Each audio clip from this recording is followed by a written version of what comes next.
I'm getting a 2 more from listening to this. Minute BNN, thank you for tier 3, 90 months. Minus 90, Lily. Minus 90 indeed. Lord Shinta with the 13 months, thank you.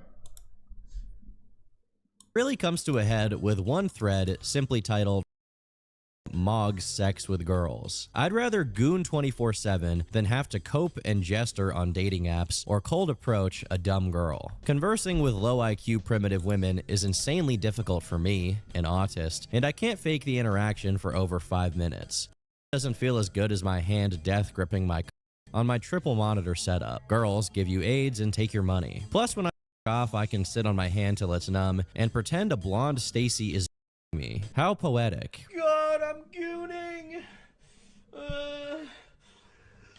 It's probably worth noting here that taking steroids can also screw up your sex drive, with some drugs causing it to go through the roof, while others will cause it to plummet to the point where erections are basically impossible. By this point, it's clear that his looks maxing had very little to do with being successful with women, and instead, it had warped into some strange mixture of vanity and personal obsession, and his methods would once again become increasingly bizarre. He began taking an interest in plastic surgery. Some posts detail him dropping some money on small things like cyst removals, while others had him asking other forum users how he could perform surgery on himself. And depending on what you qualify as plastic surgery, he's actually done it on himself multiple times. While I can't show it on YouTube, there's multiple videos of him injecting himself with something called lemon bottle, which is a controversial substance that supposedly dissolves fat in your body. In time, this became a regular part of his regimen, along with another method, using PDO threads. From what I can tell, PDO threads are basically the temporary tattoo equivalent of facelifts. Small, dissolvable strings that go under your skin and stimulate collagen production while making your face look tighter. I can't speak as to how risky or effective they are, but I also don't think it's good to do it as much as Clav does. We're probably gonna do 4 more to get maximum hunter eyes. And these methods also don't just stop at improving his face card. He claims to have injected lemon bottle into the base of his shaft, as well as sticking PDO threads into it. I did 8 threads in total today. I only went about a 1/4 inch in to mog the on the forum. I don't think anyone has ever written something like that before in all of human history, so I guess I have to give him points for being original. Even other people on the site told him this was a horrible idea, as basically every reply is calling him stupid or mourning the loss of his penile function. Since we're on the topic, he also does dick ups, which are exactly what they sound like. You awaken the ancient one and you flex it up as hard as possible for 4 sets of 12. And to progress the exercise, you can add a hand towel on top of it. According to Clav, he was up to 4 hand towels and had gained 1/2 inch of girth. Of course, the looks maxing journey never ends, and even this stuff is really just the tip of the iceberg. Clav made several posts about wanting to get some more serious plastic surgeries. He explored getting an ollerplasty, which alters the appearance of your nostrils, a rhinoplasty, which changes the bridge of your nose, and of course, Botox insertions. As for Botox, he didn't want to get it done by a doctor. Instead, he was interested in doing it himself, asking members of the forum where he could get it online. But eventually, he went and had it done by a professional, which is why his face now has kind of a stiff, emotionless appearance. It's at this point that we begin to see the line being crossed, as Clav goes from exclusively affecting himself with his antics to potentially affecting other people in a variety of ways. One of his biggest threads from this era features him taking pride in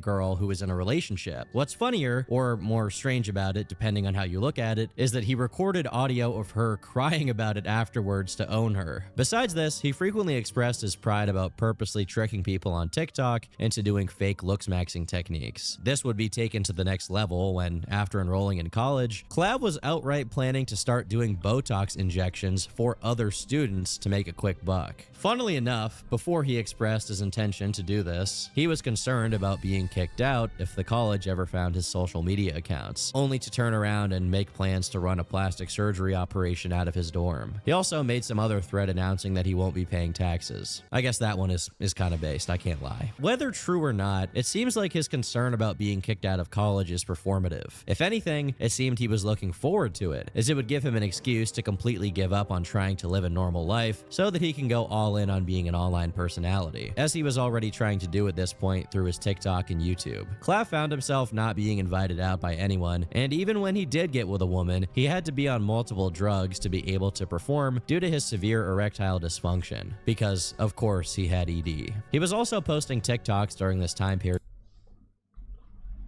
Put on some more towels, man.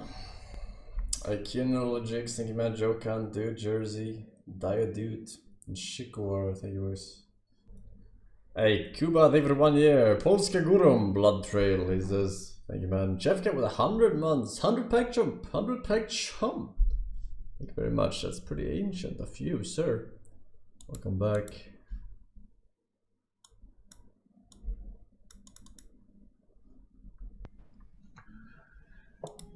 Mini is back, and so am I. There's no good without bad. And apropos good and bad, today we're going to discuss malignant covert narcissists. You've never heard this one before. But Are you sure? it stands to reason that if there is a malignant version of the overt, grandiose narcissist, there should be a malignant version of the covert, fragile, vulnerable, shy narcissist. And indeed, there is.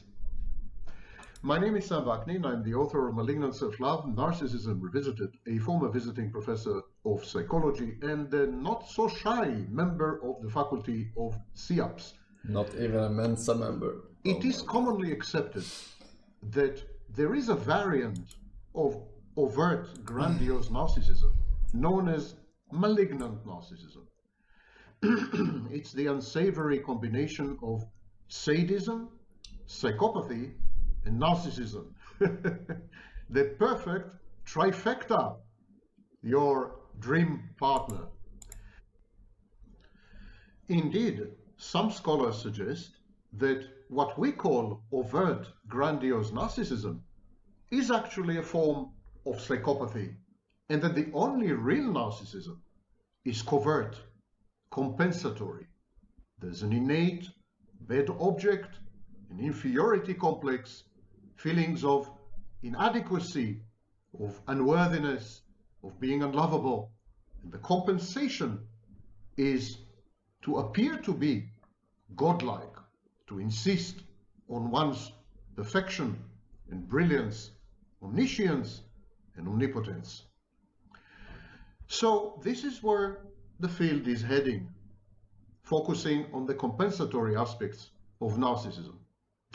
And apparently, covert narcissism is irreconcilable, cannot be put together with malignant narcissism. Because malignant narcissism is in your face, it's defiant, it's reckless, it's contumacious, authority rejecting. It's, in short, grandiose, it's aggressive, even violent, it's sadistic. Okay, sir.